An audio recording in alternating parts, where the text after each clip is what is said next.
سر رکھو کہ میرے نبی نے فرمایا میری آنکھوں کی ٹھنڈک نماز ہے۔ پھر مجھے کربلا یاد آ گیا کہ یہی مہینہ تھا، 10 محرم تھی اور جمعہ کا دن تھا اور نماز کا وقت داخل ہوا، تو امام علی مقام نے اپنے لشکر کے سردار زہیر سے فرمایا ان سے کہو جنگ بند کریں یا تھوڑی دیر کے لیے رک جائیں، میں نماز پڑھ لوں، ہمیں نماز پڑھنے دیں۔ تو زہیر نے گھوڑا آگے بڑھا کر کہا شمر سے تھوڑی مہلت دو، ہم نماز پڑھ لیں، پھر تم نے جو مرضی کرنا ہے نماز تو پڑھنے دو۔ شمر نے کہا ہم نماز نہیں پڑھنے دیں گے۔ ایک اور کوفی کھڑا تھا، اس کا نام حسین بن نمیر، انہوں نے کہا تمہاری نماز ہوتی ہی نہیں۔ انہوں نے کہا لعنت ہے تم پر، جس گھر کی طفیل نماز ملی ان کی نہیں ہوتی۔ پھر انہوں نے واپس آ کر عرض کی حضور وہ نماز پڑھنے کے لیے جنگ نہیں روکیں گے۔ کہا اچھا پھر ہم نماز تو نہیں چھوڑ سکتے۔ میرے رب کی قسم اگر حسین نماز نہ پڑھتے تو انہیں کوئی فرق نہ پڑتا، لیکن ایک فرق پڑتا کہ پھر پیغام ادھورا جاتا، میسج ادھورا جاتا، اور میسج یہ دینا تھا کہ زیر خنجر بھی یہ پیغام سنایا ہم نے کہ ہم نے تلوار کی دھاروں کے نیچے بھی سر جھکانا ہے، اور ہم نے تڑپتے جسموں کے ساتھ بھی سجدہ کرنا ہے، اور ہم نے زخمی جسموں کے ساتھ بھی اللہ کے سامنے رکوع کرنا ہے، اور ہم نے خون آلود جسموں کے ساتھ بھی رب کے سامنے کھڑے ہو کے آنے والی نسلوں کو پیغام دینا ہے کہ نماز وہ ہے جسے اس وقت میں بھی نہیں چھوڑا جا سکتا، تاکہ کوئی یہ کہہ نہ سکے میں کیسے پڑھتا، میری جاب تھی میں کیسے پڑھتا، میری آنکھ نہیں کھلتی میں کیسے پڑھتا، میری عادت نہیں۔ اللہ کی قسم یہ جنتی نہیں تھے، جنت کے سردار تھے، صرف جنتی نہیں تھے، جنت کے سردار تھے، صرف جنتی نہیں جنت کے سردار۔ اور یہ سرداری کب ملی؟ محنت کے بعد نہیں، پہلے ہی ابھی ماں کا دودھ نہیں چھوٹا تھا کہ میرے نبی نے فرمایا حسن حسین جنت کے نوجوانوں کے سردار ہیں، اور ایسا پیار تھا کہ دونوں کو عرب سردار بچہ اٹھانا اپنی ذلت سمجھتے تھے، بچے نہیں اٹھاتے تھے، سب کے سامنے پیار نہیں کرتے تھے، لیکن آپ حسن حسین کو یہاں اٹھاتے، پھر یہاں ہی نہیں اٹھاتے تھے، یہاں کندھوں پہ بٹھاتے، یہاں۔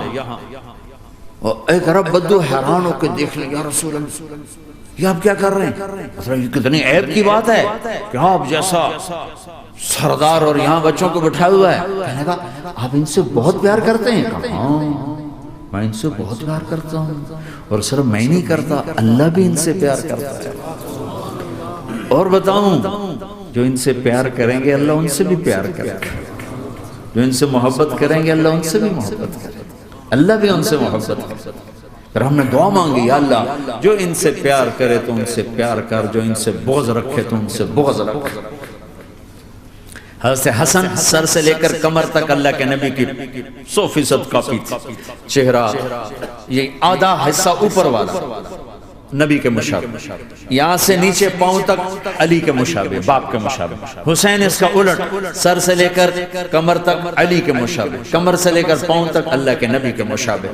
اس مشابہت پر ہمارے نبی کہا کرتے تھے حسن میرا بیٹا ہے، حسین علی کا بیٹا ہے۔ ہائے ہائے کیا کیا لاڈ لڈائے اور کیا لوگوں نے کر دیا۔ نماز جیسے عظیم عمل میں، نماز جیسے آپ رکوع میں ہوتے تو حسن آ کر نہ پاؤں میں گھس جاتے تھے، یہاں سے نکلتے ادھر، یہاں سے نکلتے یوں، سجدے میں جاتے تو کمر پہ بیٹھ جاتے تھے، فرض نماز کا سجدہ۔ تو ایک دفعہ پہلی دفعہ جب یہ قصہ ہوا تو آپ نے سجدہ لمبا کر دیا، بچے کے اتارا نہیں، اٹھے نہیں، سجدہ لمبا کر دیا۔ پچھلے پریشان ہو گئے کہ اتنا لمبا سجدہ کہیں آپ فوت تو نہیں ہو گئے؟ تو جو پہلی صف میں تھے نا انہوں نے یوں کر کے دیکھا، چکر کی وہ دیکھا تو حسن کمر پہ چڑھے ہوئے، تو قریب ایک آدمی نے آگے ہاتھ بڑھا کے کھینچنا چاہا، تو آپ نے یہاں سے دیکھا ہاتھ آ رہا ہے، تو آپ نے اپنے ہاتھ سے یوں اشارہ، نماز میں یوں اشارہ کیا، میرے بچوں کو نہ چھوڑو۔ جب حسن خود اترے پھر آپ سجدے سے اٹھے، کبھی حسین چڑھ جاتے تھے، کبھی حسن چڑھ، دونوں ہی چڑھتے تھے، یہ سر حسن کے بعد کبھی یہ کبھی وہ، کبھی یہ کبھی وہ۔ اور آپ حسن کو جب چھوٹے تھے زیادہ حسن، تو آپ حسن کو یوں زبان دکھاتے، اتنا بڑا عظیم نبی کیا ہو رہا ہے۔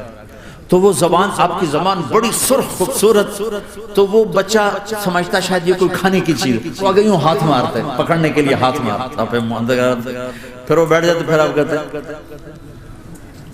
یہ میرا نبی گھر کی زندگی بتا رہا ہے۔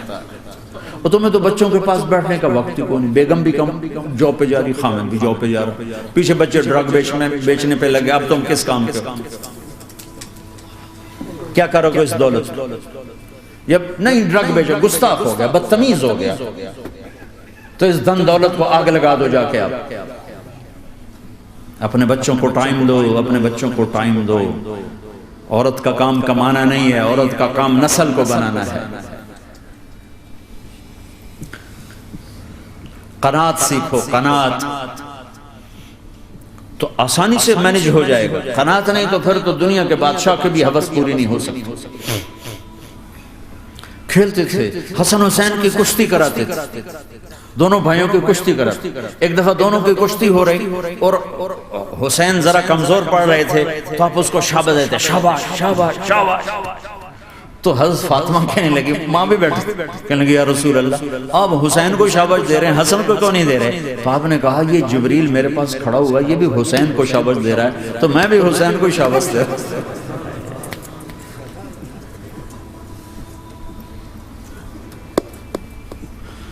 ایسی ہستیاں، لیکن ایک سبق ہے، یہ ہونا چاہیے تھا تاکہ امت کو پتہ چلے کہ دین کتنی قیمتی چیز ہے۔ وہ جی اللہ بڑا غفور الرحیم ہے، میں نے ہمیں ڈرایا کرو۔ ہاں اللہ بڑا غفور الرحیم ہے، لیکن اس کا کوئی عدل بھی ہے۔ رات کا شراب پینے والا اور رات کو مسلح پہ رونے والا برابر ہو جائیں گے تو پھر یزید حسین کو ایک ہی جگہ بٹھا دو، پھر کربلاؤں کے لیے رونا چھوڑ دو۔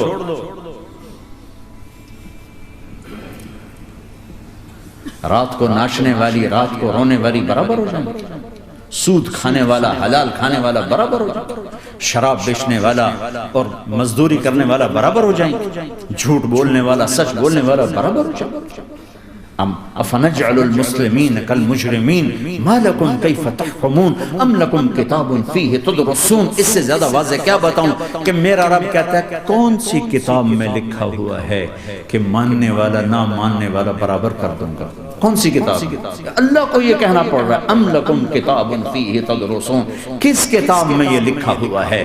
ام نجعل المتقین کالفجار، ایک بدماش اور ایک فرمانبردار کو برابر کر دوں؟ کہاں لکھا ہوا ہے؟ ایسی ہستیاں، جنگ سے پہلے اونگ آ گئی، آنکھ کھلی تو ہنسنے لگے۔ بہن نے پوچھا یہ تو ہنسنے کا موقع نہیں، کیوں ہنسے ہو؟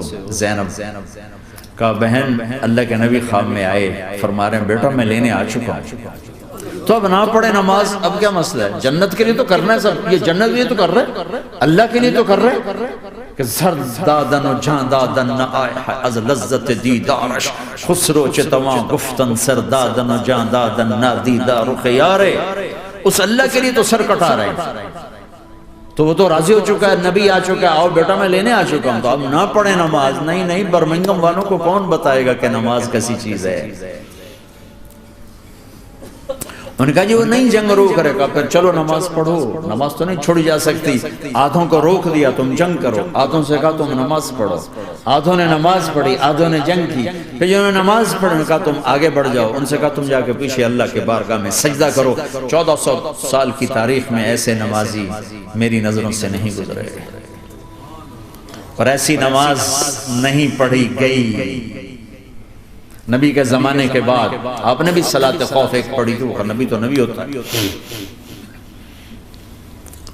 اور کیا ان کا حال تھا، خون و خون، اپنے خون سے وضو کیے یا کربلا کی مٹی سے تیمم کیے؟ جب سجدوں میں سر رکھ کے سبحان ربی العالی کہا ہوگا تو دھرتی میں کیا ہلچل مچی ہوگی۔ نماز نہ چھوڑا، نماز نہ چھوڑنا، کوئی عورت نہ کوئی مرد، نماز نہ چھوٹے۔ اللہ کو اور کبیرہ گناہوں سے بچو، کبیرہ گناہوں سے، بڑے گناہوں سے بچو، بڑے گناہوں سے بچو۔ چھوٹے گناہ ہوتے رہتے ہیں اور اللہ بھی درگزر کرتا ہے، بڑے گناہوں سے بچو، وہ بھی ہو جائیں توبہ کر لو معاف، توبہ کر لو معاف۔ ماں باپ کی نافرمانی بڑا گناہ ہے۔ ایک صحابی کی بیگم نے کہا یا رسول اللہ میرے خامد موت کی حالت میں کلمہ نہیں پڑھا جا رہا، علقمہ۔ آپ دوڑے ہوئے گئے، ہم نے کہا بیٹا کلمہ پڑھو، کہا جی نہیں پڑھا جا رہا، بول رہے ہیں، کہا جی پڑھا نہیں جا رہا۔ کیوں؟ پھر آپ نے ایک دم کہا کوئی ماں باپ میں زندہ؟ کہا جی ماں۔ راضی ہے؟ کہا نہیں ناراض۔ بلاؤ۔ وہ آ گئی۔ آپ نے کہا علقمہ کی اماں تمہیں بچے سے ناراض ہو؟ کہا جی ہاں۔ کیوں ناراض؟ کہا جی اور کچھ نہیں، بہت نیک بچہ ہے، تہجد پڑھتا ہے، روزے رکھتا ہے، قرآن پڑھتا ہے، مجھ سے بدتمیز ہو کے بولتا ہے۔ وہ مجھے ابھی راستے میں بتا رہا تھا ایک ساتھی کہ جی یہاں کے جو بچے ہیں وہ ماں باپ کے ساتھ بہت بدتمیز ہو کے بولتے ہیں۔ پہلا قصور ماں باپ کا، انہوں نے کب ٹائم دیا تھا؟ انہوں کو ٹائم دیا تھا بچوں پر محنت کے لیے؟ کہا یا رسول اللہ اور کچھ نہیں ہے، بدتمیز ہو کے بولتا ہے۔ تو آپ نے کہا معاف کر دے۔ کہا میرا دل ٹوٹا ہوا ہے۔ آپ نے کہا اچھا اگر میں اسے آگ لگاؤں پھر سفارش کرو گی، معاف کرو گی؟ کہا پھر تو کروں گی، اتنا تو میں نہیں سہ سکتی۔ کہا اگر تو نے معاف نہ کیا تو سیدھا اللہ کی آگ میں جائے۔ ہے کون؟ صحابی۔ آپ نے کہا اچھا یا رسول اللہ میں معاف کرتی ہوں۔ تو آپ نے کہا بیٹا کہو لا الہ الا اللہ۔ تو اس کے کہا لا الہ الا اللہ اور جان نکل گئی۔ پھر آپ نے اس کا جنازہ پڑھا اور اس کے دفن میں شریک ہوئے، قبر تک گئے۔ پھر آپ نے دفن کے بعد اعلان کیا جس نے ماں باپ کو دکھ دیا اس پہ اللہ کی لعنت، فرشتوں کی لعنت، زمین آسمان کی لعنت۔ نہ نماز قبول ہے، نہ روزہ قبول ہے، نہ صدقہ قبول ہے۔ کبیرہ شراب سے بچو، نشوں سے بچو، جھوٹ سے بچو، جھوٹ سے بچو، جھوٹ سے بچو، جھوٹ سے بچو۔ میرے نبی نے فرمایا میرا امتی ہر گناہ کر سکتا ہے، ایک جھوٹ نہیں بول سکتا، ایک دھوکہ نہیں دے سکتا۔ دھوکہ نہ دو، خاص طور پر یہاں کے لوگوں کو دھوکہ دینا تو بہت بڑی گراوٹ ہے۔ یہاں کے حکومت نے تمہارے ساتھ کیا کچھ نہیں کیا، تم انہی کو دھوکہ دو۔ ٹیکس بچانے کے لیے جھوٹ بولو، کتنے پیسے بچا لو؟ جھوٹ بول کے تم نے سارا ملک بچا لیا تو اللہ کی قسم گھاٹے کا سودا۔ پیسہ نہ بچاؤ، سچ کو بچاؤ۔ سچ پراپرٹی ہے، پیسہ پراپرٹی نہیں ہے، سچ پراپرٹی ہے۔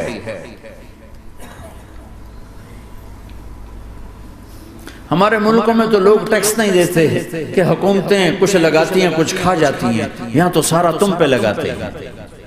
کیوں جھوٹ بولتے ہو؟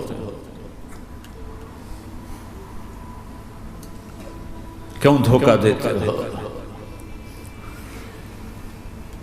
احسان دانش کی کتاب زندگی میں ایک واقعہ میں نے پڑھا کہ جب انگریز کی حکومت تھی ہندوستان پہ تو ایک دلی میں ایک گرو تھا جو جیب کترا تھا، اس کے آگے چیلے تھے جو جیب کاٹ کے کمائی دیتے تھے۔ تو ایک دن ایک اس کا چیلا یعنی ایک لڑکا 2 روپے لے کر آیا، تو اس کے ٹیچر نے اس کو ڈانٹا کہ اتنے تھوڑے پیسے آج لایا ہو، صرف 2 روپے۔ تو اس نے کہا استاد جی آج بڑا موٹا مال پکڑا تھا، آج ایک انگریز کی جیب کاٹی، بڑے پیسے تھے۔ لیکن جب میں 4 قدم چلا تو مجھے خیال آیا کہ اگر قیامت کے دن عیسیٰ علیہ السلام نے میرے نبی کو تانا دے دیا، گلہ دے دیا کہ آپ کے امتی نے میرے امتی کی جیب کاٹی تھی، تو پھر میں اپنے نبی کو کیا جواب دوں؟ اور میرا نبی میری وجہ سے شرمندہ ہو کہ بس اس شرم میں جا کر میں نے اس کو واپس دے دیے اور یہ اپنے کے 2 روپے کھسکا کے لایا۔ تو وہ گرو نے اس کو 10 روپے انعام دیا کہ بیٹا یہ تیرا آج کا انعام ہے کہ تو نے خوب کیا۔ تو تمہارا ان لوگوں سے واسطہ ہے، عیسیٰ علیہ السلام تانا دے بیٹھے تو کدھر جاؤ؟ جھوٹ نہ بولو چاہے سب کچھ دینا پڑ جائے، جھوٹ بول کے پیسہ نہ بچاؤ، دھوکہ دے کے کاغذات نہ بناؤ۔ یہاں کی لڑکیوں سے اس لیے شادی کرنا کہ میرے کاغذات بن جائیں، اللہ کے واسطے ایسی ذلت کے کام نہ کرو۔ میرے نبی نے فرمایا جس نے دھوکہ دیا میری امت سے نکل گیا۔ نماز چھوڑنے پر کہا اس نے کفر کیا، جس نے نماز چھوڑی کفر کیا، اور جس نے دھوکہ دیا میری امت سے نکل گیا۔ من غش فلیس منا، جھوٹ نہ بولو، دھوکہ نہ دو، سب کچھ چلا جائے جانے دو، سچ کا ساتھ، سچ کا ساتھ۔ ابن خراش رحمت اللہ علیہ کے بارے میں مشہور تھا، زندگی بھر کبھی جھوٹ نہیں بولا۔ حجاج کا زمانہ، ان کے 2 بیٹے حجاج کے خلاف جنگ میں شریک ہو، پھر ان کو شکست ہو گئی، وہ بھاگ گئے، پھر چھپتے چھپاتے گھر پہنچ گئے۔ CID نے بتایا کہ وہ گھر آ گئے، تو حجاج نے کہا آج ابن خراش کا امتحان لوں۔ ان کو بلا لیا، کہنے لگا ابن خراش تیرے دو بیٹے ہمارے خلاف جنگ میں شریک ہوئے تھے، وہ پہ بھاگ گئے تھے، ان کی کوئی خبر ہے کہاں ہے؟ تو انہوں نے مسکرا کر فرمایا کہ حجاج زندگی موت تو اللہ کے ہاتھ میں، گھر آ چکے ہیں، گھر میں ابھی یہیں چھوڑ کے آئے۔ تو حجاج نے کہا تیرے سچ پر تیرے بیٹے تجھے ہدیہ کرتا ہوں، اگر تو جھوٹ بولتا تیرا سر بھی اڑا دیتا، تیرے بچوں کا سر بھی اڑا دیتا، تیرے سچ پہ تجھے تیرے بیٹے تحفہ دیتا۔ مسلمان جھوٹ نہیں بولتا، چند پاؤنڈ کی خاطر تم کاغذات میں ہیرا پھیری کرو، ڈرو اس دن سے جس دن اللہ کے سامنے کھڑا ہونا ہے۔ یہاں کے پیپر بنانے کے لیے یہاں کی لڑکیوں کو دھوکہ دو، ڈرو اس دن سے جس دن اللہ کے سامنے کھڑے ہونا ہوگا۔ عیسیٰ علیہ السلام کا تانا اگر گلا آ گیا نبی کو تو کدھر جاؤ؟ سچ کے ساتھی بنو، سچ کے ساتھی بنو، سچ کے ساتھی بنو۔ ٹیکس دینا پڑے دو، دینا، تم پہ خرچ ہوتا ہے۔ ایک طرف چار پیسے ہیں، ایک طرف سچ ہے، کم مسلمان سچ بولتا، جھوٹ نہیں بولتا۔ ایک دفعہ سہارنپور میں جھگڑا ہو گیا، ایک جگہ تھی ہندوؤں، مسلمانوں نے قبضہ کیا ہوا تھا، تو ہندوؤں نے کیس کر دیا، انگریز کا زمانہ تھا، عدالت، وہ مسجد بنانا چاہتے تھے، ہندو مندر بنانا چاہتے تھے، تو دونوں طرف بات تپی ہوئی، تو آخر وہ جج نے کہا بھائی کوئی ایسا آدمی ہے، ہندوؤں سے کہا، جو گواہی دے دے تو اس کی گواہی تم قبول کر لو گے، اور مسلمانوں سے بھی پوچھا، تو ہندوؤں نے کہا جی ہاں مفتی مظفر حسین صاحب اگر گواہی دے دیں کہ زمین مسلمانوں کی ہے تو ہم دے دیں گے۔ تو مسلمان بڑے خوش ہو گئے، مفتی مظفر تو آخر اب مسلمان ہے تو ہمارے حق میں گواہی دے گا، تھا ان کا قبضہ ناجائز۔ تو جب وہ عدالت میں تشریف لائے مسلمان بڑے اطمینان کا، ہن جناب ساڑھے حق کے فیصلہ ہوں، چونکہ آج کل صرف سچ کو کون دیکھتا ہے۔ تو انگریز جج نے پوچھا ہاں جی مفتی صاحب آپ کیا کہتے ہیں؟ فرمانے لگے دیکھو جج صاحب یہ زمین ہندوؤں کی ہے اور مسلمانوں نے قبضہ کیا۔ تو مسلمانوں نے گالیاں نکالنی شروع، وہ یہودیوں والا بن گیا نا، گالیاں نکالنی شروع کر۔ تو انگریز جج نے کہا آج مسلمان ہار گئے اور اسلام جیت گیا، آج مسلمان ہار گئے اور اسلام جیت گیا۔ اپنی ہار مان کے اسلام کو جتاتے، سچ بول کے اسلام کو جتاتے، جھوٹ کے ساتھی نہ بنو، سچ کے ساتھی، جھوٹ کے کاغذ بنا کر کوئی بینیفٹ حاصل نہ کرو۔ میں نیوزی لینڈ گیا، میں حیران ہو گیا، ایک ہفتہ میں رہا، ڈپریشن کا شکار رہا کہ مجھے بتایا گیا کہ پورے نیوزی لینڈ میں ایک آدمی جھوٹ نہیں بولتا سوائے پاکستانیوں کے، بنگالیوں کے اور انڈین۔ جو بنگالی، جو پاکستانی، جو انڈین پہنچے یہ جھوٹ بولتے ہیں، ہیرا پھیری کرتے ہیں، ان میں ایک آدمی جھوٹ نہیں بولتا۔